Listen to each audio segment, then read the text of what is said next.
Indivíduos, mas nunca uma ilha.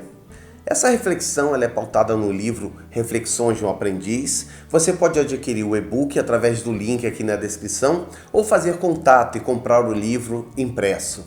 Lucas capítulo 17, verso 20 e 21 diz assim: Ninguém vai dizer, vejam, está aqui ou está ali, porque o reino de Deus está dentro de vocês. Estamos num percurso falando de relacionamentos e convivência. Como já falei, as relações são a base para o cristianismo e para a sociedade. Contudo, não podemos esquecer o indivíduo. No passado, na filosofia e nas culturas antigas, a ênfase estava no grupo, inclusive para os judeus.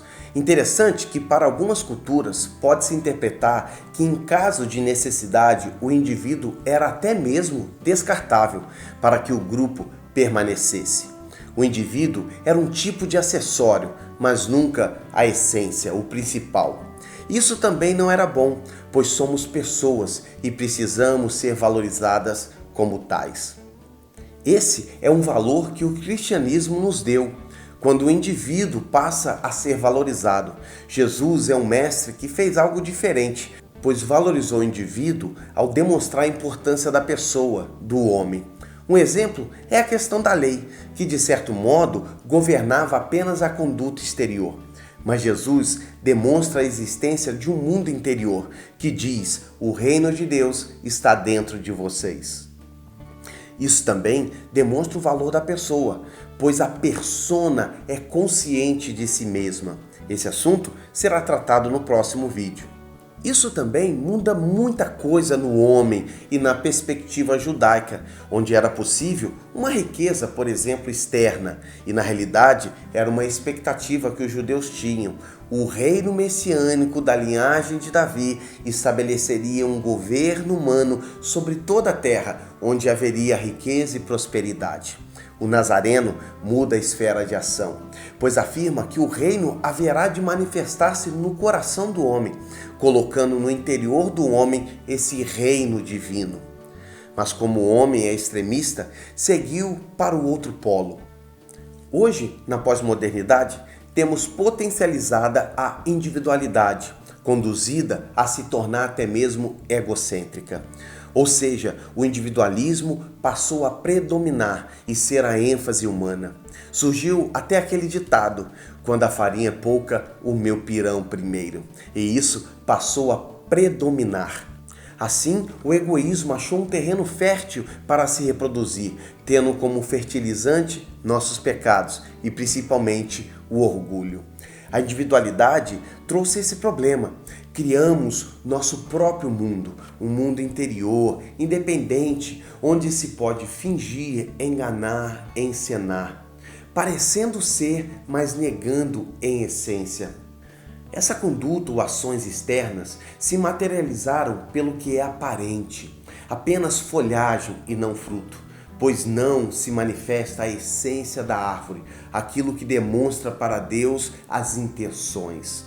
A individualidade, que é o mundo interior, demonstra ser possível seguir regras exteriores sem que o coração se apresente de verdade.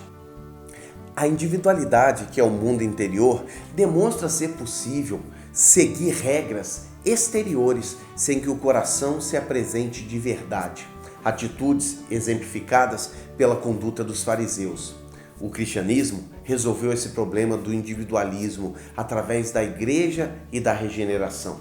Quando somos regenerados ou nascemos de novo, temos transformado a nossa essência, uma natureza mais profunda, onde Deus passa a fazer parte. Passamos a compartilhar esse mundo interior com o nosso Pai.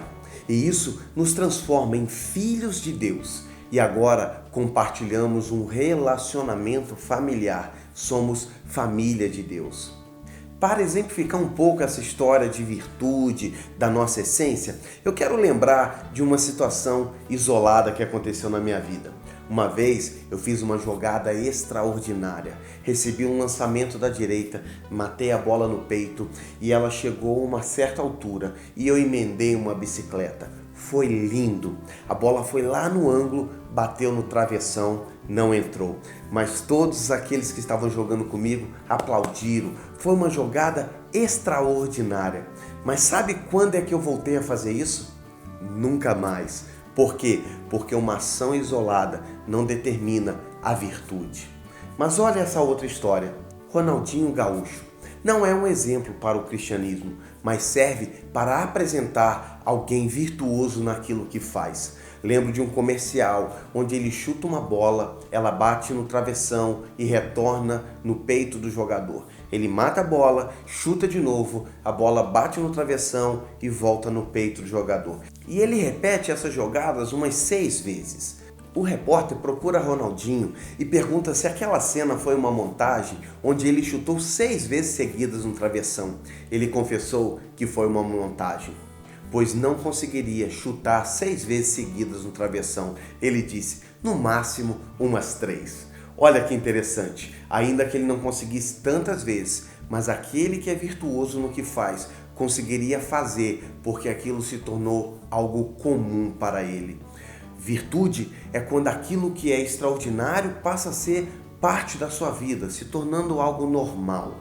Cada cristão é um indivíduo com tamanha identidade e personalidade, devido à sua essência que foi transformada por Deus na regeneração.